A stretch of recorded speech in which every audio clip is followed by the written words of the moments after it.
threats from China, and I so value your work and commitment to our national security.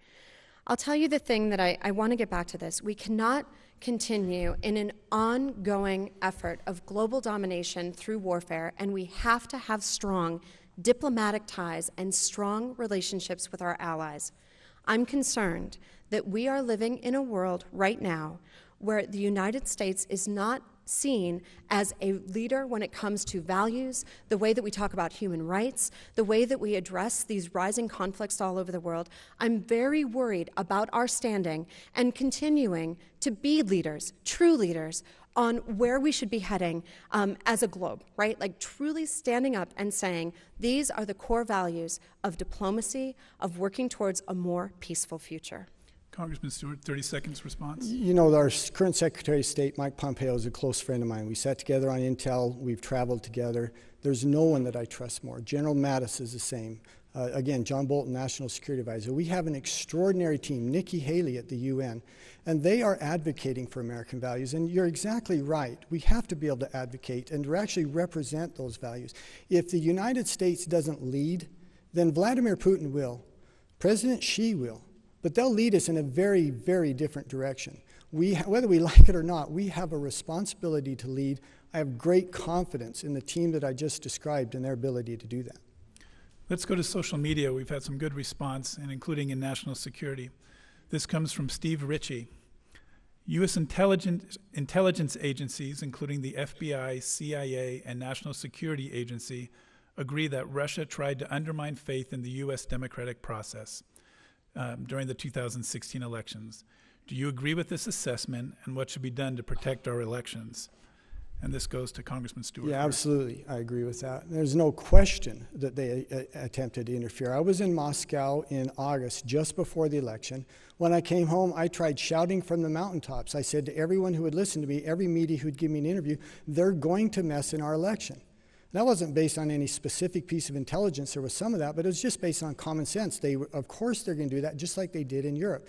And I've said about 1,000 times since then, of course they attempted to interfere, which is why the investigation that we undertook in the House Committee was so important. And you know, we did, I think, 15 months, 330,000 pages that we reviewed, hundreds of witnesses. And the key to that was those 48 recommendations that we released to the American people. We wanted to get those out before this midterm election because those recommendations, if implemented, would allow us to be able to counter Russia. And by the way, it's not just Russia. So is China, so is North Korea, so is Iran. All of our adversaries are attempting to interfere. We have to be aware of it. We have to counter it in every way we can. Ms. Ghorbrani, the same question. Do you agree with the assessment, and what should be done to protect our elections? Yeah, so I do agree with the assessment and am in agreement with our intelligence agencies and the Senate Intel Committee on the basic facts that we, I think, now mostly accept, that Russia interfered in our elections, and I'm happy to hear that you also agree with that. I will say this. I spent 2 years as a Peace Corps volunteer in the Republic of Moldova. If you want to see what happens when Russia interferes in a country's democracy, in a country's elections, you can find it right in Moldova. And frankly, we're starting to see some of the same outcomes right here. What happened in Moldova was a profound sense of distrust of their government, of apathy among voters, and rampant corruption. I'm worried that if we don't truly get ahead of this, that we're going to see those ideas really settle in and rot out the core of our democracy. I don't see serious efforts on those 48 recommendations. There's a lot more that could be done. We could be enacting that. We could be getting ahead of this, but I don't see the urgency that I believe this issue deserves. Congressman Stewart, you have a chance for 30 seconds. Well, again, this is, I think, an example where we agree, and I appreciate your service there and the insights that you provide to that, and you're exactly right. Moldova is a good example of that. Vladimir Putin is a KGB thug. That's all he is, a powerful KGB thug. And he seeks to weaken America. He seeks to weaken our democracy. He wants us to lose faith in one another in our democratic process. That's what he set out to do, and he's cheering over the result of this because he was actually fairly effective at doing it.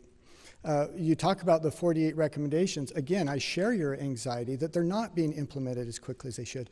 Many of them have to be implemented by states. We hope that they will have a sense of urgency. They just haven't really had that yet. I'd like to ask each of you a specific question based on your responses. So Congressman Stewart, you support the assessment, but do you believe that the Russians tried to put Donald Trump in the White House? You know, I've actually gone back and forth on this because here's the problem I have with this. And the criticism I had has been, I think, misconstrued. Our finding was that the CIA rushed their analysis. They didn't comply with normal tradecraft. They did something in about 2 weeks that really should have taken much longer than that. And that was our fear about that. It wasn't that we disagreed with their conclusion. It was just that we felt there was deep concern over the tradecraft and the process of coming to that conclusion. Okay. And Ms. Grabani, you mentioned our president. Specifically, do you support Donald Trump as president of the United States? Tough job, right? I support anyone who is in that office, and I want them to do the absolute best work they can do. I'm troubled by his conduct in our White House, whether that's the way that he tweets, the way that he, as a candidate, insults Gold Star families, his treatment of women are all concerns for me, valid concerns, I think, for every American. But do I want him to do a great job? Do I support his work in the White House? I want him to do well. I want him to wake up every day and work to fight for you. Thank you both. Could I compliment her on that answer? Because I think she said it just right. I want the president to be successful. I want to have his policies be successful. But I think some of the things he tweets is just frankly indefensible. And I certainly don't try to defend them. And I think you took I appreciate your tone on that we don't want any president to fail. But on the other hand, too, sometimes he makes my job, so much more difficult. Ms. Grabani, would you like to rebut the compliment?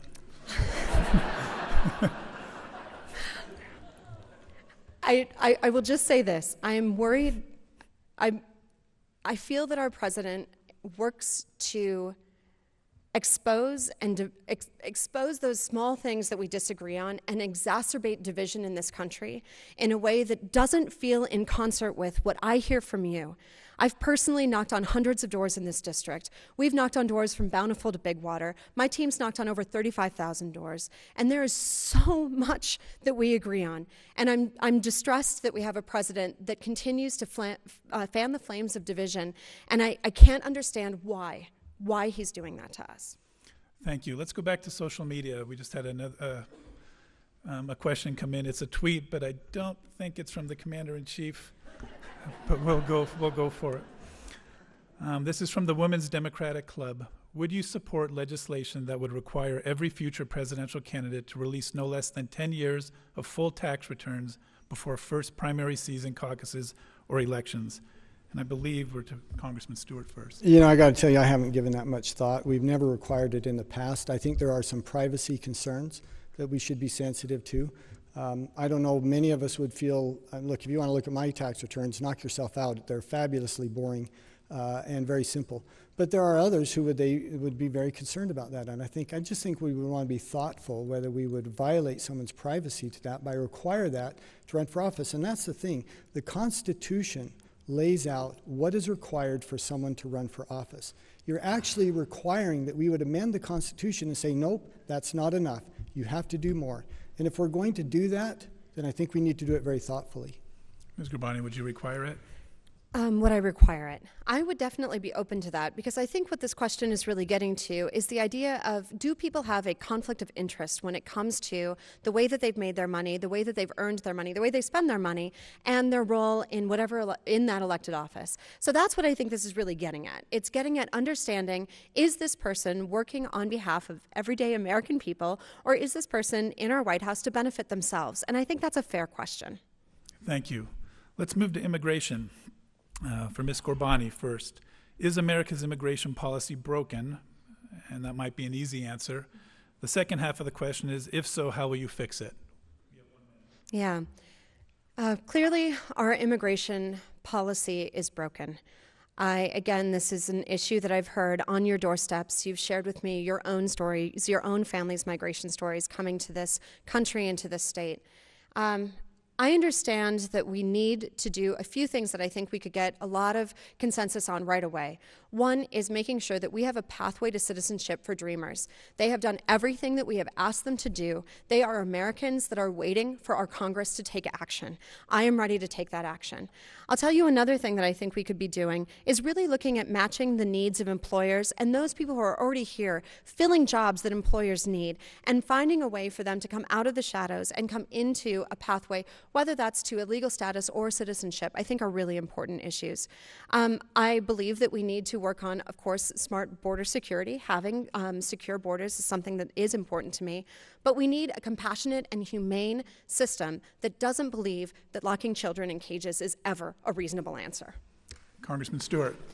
You know, for you to say that it's broken is being way too complimentary. It's way worse than broken. It's broken in almost every fashion.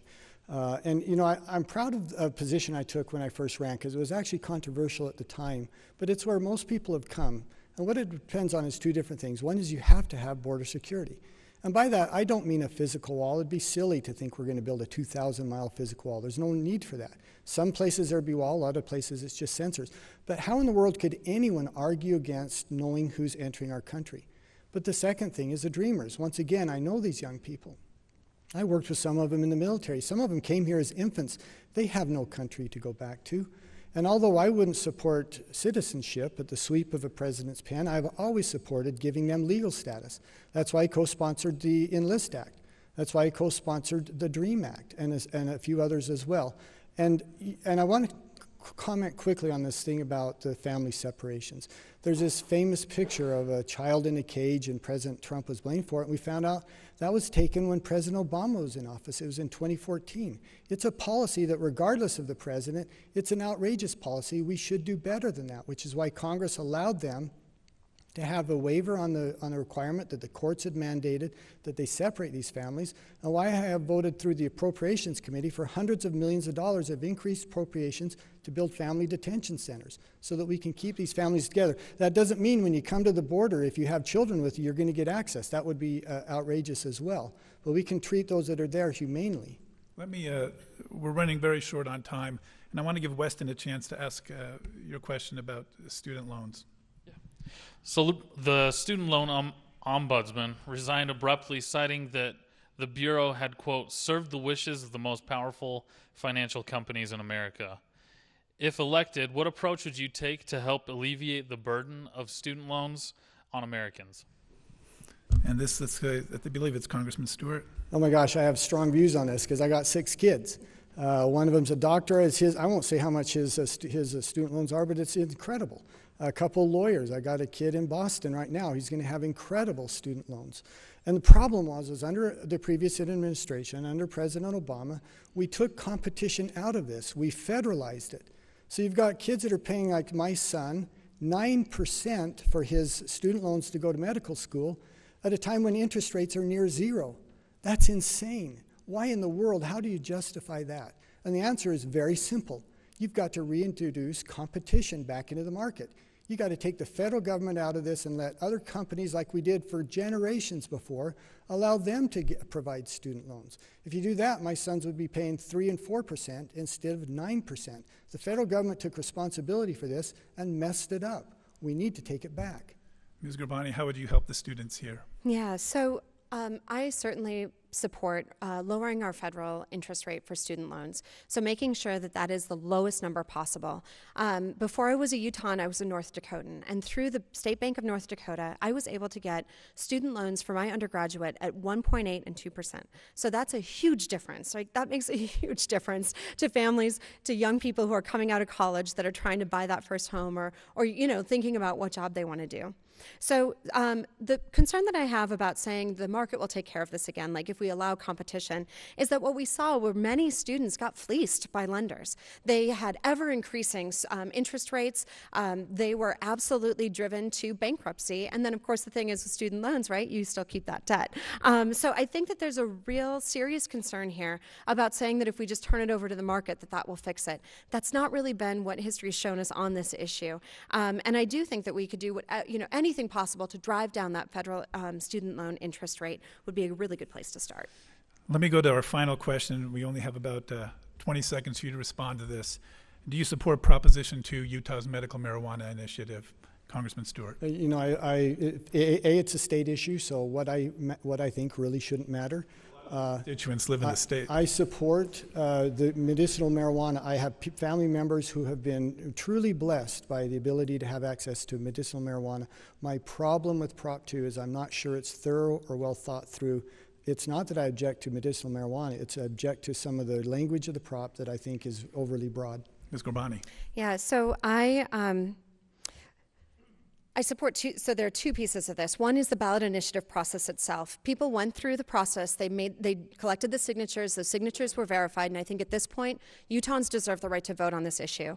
There are things that I think are concerning in the way that it has been written. But I do believe, as you do, that this is a state issue. And our legislature dragged their feet on. They absolutely did not come to the table with solutions for people to access medicinal marijuana when they wanted it. And so now this is what they have. And I hope that they'll act quickly to address some of the serious concerns that are in the proposition, though I support it. We have reached the time for our closing statements, and by a toss of the coin, Congressman Stewart goes first, and Ms. Gorbani, you will finish. Okay. Once again, thank you. I have some closing statements prepared, but I'm actually going to put them aside and just speak differently. And my staff is nervous right now, thinking, what in the world is he going to say? But it is this. We live in tumultuous times. And there's so much anger and anxiety. I see it every day as I talk with you. But we have so much to be grateful for. Look at the firefighters here in Utah. Vaccines cause autism. Hey, please, sir. Can we get security? Sorry, Congressman. Please, we're very short on time. We want to hear these statements. If you can calm down, and we'll go right through it. Congressman, again, please. All right, I guess he got my closing statement. Is that right? So, no. Okay, just restating. We live in a time when there's so much anger and anxiety, and I understand that. I hear that. But again, we have so much to be grateful for. You look at the firefighters who are sacrificing and putting themselves in danger. Look at the first responders in the hurricane. Look at our brave men and women across the globe defending freedom. You can't look at those people and not have faith in our future when you see how they represent America. When I was in the Air Force, we had a phrase, the fight is on. And that's where we are. The fight is on for the future, for the heart and soul of our country.